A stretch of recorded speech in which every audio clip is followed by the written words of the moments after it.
When people picture cavemen, they don't see quiet thinkers or careful hunters. They see savagery, men dragging women by the hair, taking what they want, obeying no rules but hunger and lust. Movies, comics, even textbooks from the early 20th century helped build this brutal image. But how much of it was ever true? Did cavemen really keep sex slaves, captives used for pleasure or dominance?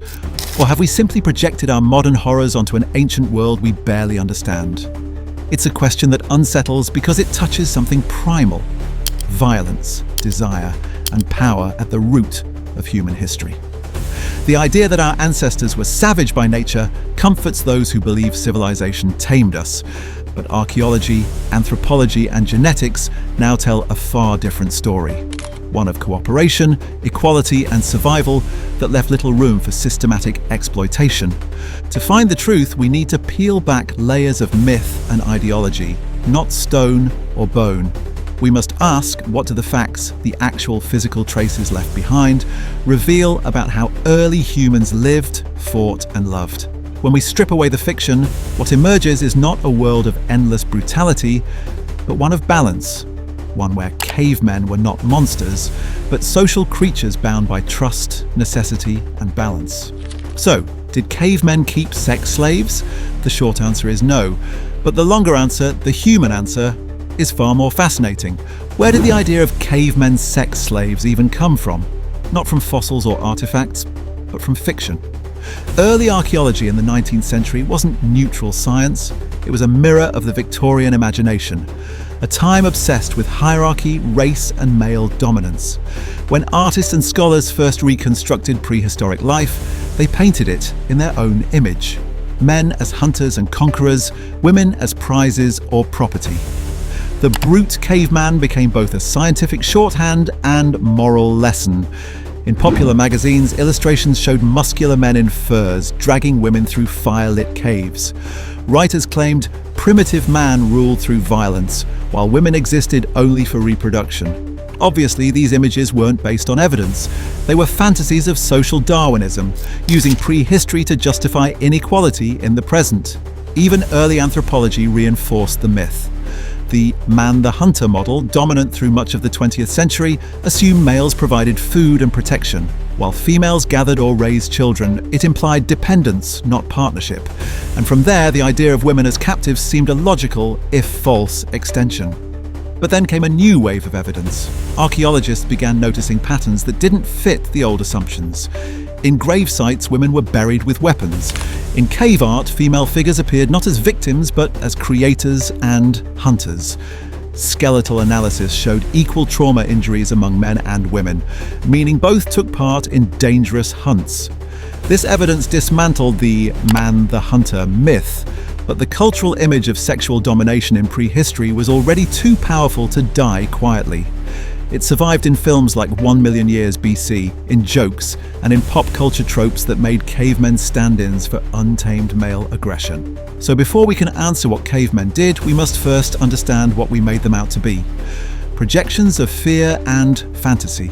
But myth alone isn't enough. To dismantle it completely, we must turn to the ground, to bones, tools, and traces of lives actually lived. Archaeology gives us our only window into the real lives of prehistoric humans, and that window shows no trace of institutionalized slavery, sexual or otherwise. For all the bones, tools, hearths and shelters unearthed across tens of thousands of Paleolithic sites, one thing remains glaringly absent: the material fingerprints of systematic domination. No chains, no pens or enclosures, no evidence of property-based hierarchies or controlled human labor.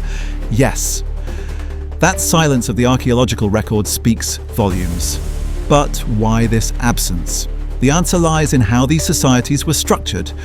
Paleolithic humans lived in small, mobile bands, usually no more than 25 to 30 people, tightly knit by kinship and mutual dependence. In such groups, survival hinged on cooperation, not coercion. Every member contributed for hunting, gathering, crafting, protecting, sharing food and knowledge. Keeping captives in this fragile balance would have been not only cruel, but catastrophically impractical. A captive who couldn't fully contribute would be a burden in a world where every calorie counted. This interdependence fostered a remarkable form of egalitarianism, not born from moral enlightenment, but from necessity. Archaeological data reveals striking uniformity in how people were buried across Paleolithic sites. There were no lavish tombs for chiefs or warriors, and no ornate treasures marking social rank. Tools, ornaments, and personal items were distributed evenly, suggesting a world where status was fluid and survival collective. The absence of hierarchy is clearly indicated in the uniformity of stone tools, which appear standardized across regions and genders. Men and women alike used similar materials, mastered the same techniques, and bore the same marks of labor. Even the bones themselves tell a story of equality. Studies of skeletal remains show comparable patterns of wear, trauma, and nutrition between males and females, indicators that both engaged in physically demanding tasks and shared similar diets. Women were not sheltered or subordinate, they were central to the social and economic life of their groups. Far from being property, they were partners in survival. And what about violence? Yes, prehistory wasn't peaceful, far from it, but the evidence we do have points to conflict, not captivity. Sites like Nataruk in Kenya around 10,000 years ago and Jebel Sahaba in Sudan around 13,400 years ago bear the marks of violent encounters such as shattered skulls, embedded projectiles, and mass graves. Yet these scenes show no signs of systematic enslavement or prolonged abuse. The dead, men, women, and children, suffered equally, suggesting moments of brutal confrontation, not organized oppression. This all aligns with the broader timeline of human social evolution. Institutional slavery only emerged much later, around 3000 BCE, in tandem with agriculture and urbanization, when humans first produced surplus and began dividing power, land, and labor. Only then could one person truly own another. In the Paleolithic world of movement, scarcity, and interdependence, the very concept of a sex slave was not just unlikely. It was socially and logistically impossible. Yet violence and domination did exist in other forms.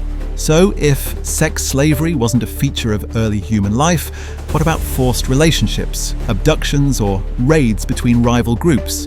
Did those occur? And if they did, what can they tell us about the darker edges of prehistoric desire and survival?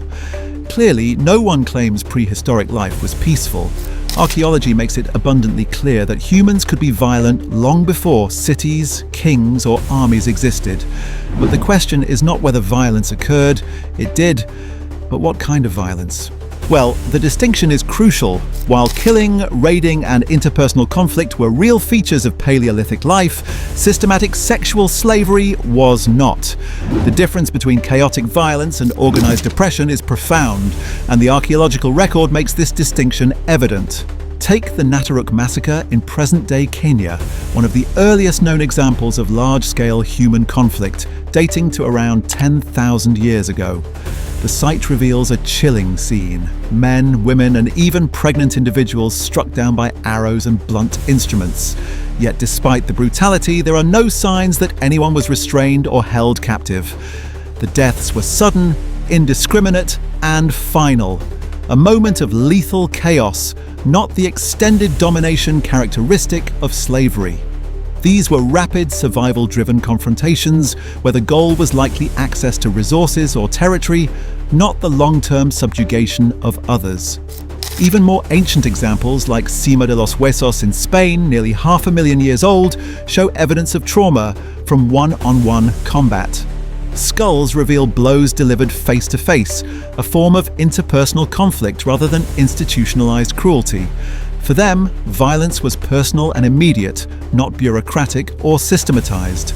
Similarly, at Jebel Sahaba in Sudan, a site showing repeated episodes of lethal encounters, the evidence suggests everyone in a group, men, women, and children, could be targeted equally. No archaeological layer indicates that women were singled out, isolated, or subjected to sustained abuse. The patterns point to conflict over survival, territory, or resources, not gendered oppression. This consistency matters. If sexual slavery had existed in these communities, archaeologists would expect clear physical markers: wrist bindings, confined spaces, nutritional disparities, or distinct burial treatments indicating differential status. None of these appear in Paleolithic contexts. Instead, what we do see are occasional abductions, brief, violent interludes where individuals, men or women, may have been taken during skirmishes. Genetic studies even suggest some intermixing between groups following such conflicts, but this was sporadic and survival-driven. To label these events slavery would be misleading. They were episodic tragedies, not entrenched social systems. Moreover, these acts did not define the rhythm of Paleolithic life. They were exceptions, outliers in societies built on cooperation and shared survival. Violence existed in moments, sudden and destructive, whereas slavery, and as later civilizations would institutionalize it, was an organized machine. That machine required surplus, hierarchy, and the ability to control resources. It needed markets, laws, and social structures capable of enforcing human ownership. Such a system could not exist in the small, mobile, egalitarian bands of the Paleolithic world, where survival depended on shared labor, trust, and reciprocity. Slavery, with its chains and hierarchies, would only emerge thousands of years later, when humanity transitioned from hunting and gathering to agriculture, when people could own land, store food, and begin attempting to own each other. To understand why sexual slavery and other forms of institutionalized oppression were impossible among cavemen, we need to examine what changed with later societies. Agriculture, not savagery, created the conditions that made ownership and exploitation feasible. Slavery's roots lie not in caves, but in cities. The earliest evidence of humans owning other humans emerges during the Bronze Age, around 3000 BCE, long after the Paleolithic era had ended. The shift from wandering bands to settled civilizations created the conditions for oppression, and with it, the first documented systems of slavery. Once humans could claim resources, they could begin to claim each other, and that's when hierarchies emerged naturally: rulers, workers, and eventually slaves. Archaeology provides clear evidence of this transformation. Burial practices shifted dramatically. The wealthy were interred with elaborate grave goods, while laborers and dependents were placed in simple pits. Chains, fetters, and other implements of control appear in the record. Written documents catalogue the enslaved as property. Step by step, civilization created the machinery of oppression. Contrast this with the Paleolithic record, a world of mobility, interdependence, and equality. Cave sites, stone tools, and art reveal human ingenuity and culture, but nothing points to bondage. The very logistics of captivity would have been suicidal. Small bands depended on every member to hunt, gather, and protect one another. Keeping someone as a permanent sexual or laboring possession would have been not just impractical, but a threat to survival. This timeline alone demolishes the myth of the brutal, enslaving caveman. Systematic domination requires social hierarchy, and hierarchy requires property, settlement, and surplus, none of which existed in the Paleolithic world. Prehistoric humans were harsh and sometimes violent, yes, but their lives were built on cooperation and necessity, not coercion. They were bound together by survival, not subjugation. So if slavery and oppression were born from civilization, not savagery, then perhaps the story we've been telling about primitive humans has always been backward. The caveman isn't the origin of cruelty, civilization is. Our fascination with savage ancestors may reveal more about our cultural anxieties than it does about prehistory itself. But if the evidence is so clear, if the archaeological and historical records paint a picture of cooperation and equality rather than domination, then why does the myth of the brutal, enslaving caveman persist so stubbornly in our imagination? Why do we still picture prehistory as a world of chains, lust, and unrestrained violence? The idea of cavemen keeping sex slaves says more about us than about them. It's a projection, a mirror we hold up to prehistory, reflecting our own fears and guilt. Modern humans like to believe we've outgrown our darkness. To do that, we invent a past where brutality was natural. We tell ourselves, we are civilized now. They were animals then. It's a comforting lie, but archaeology doesn't lie. It shows that early humans were not saints, but neither were they monsters. They cooperated, shared, and adapted with remarkable social intelligence. Women hunted, men gathered, groups survived because equality, not dominance, was the key to endurance.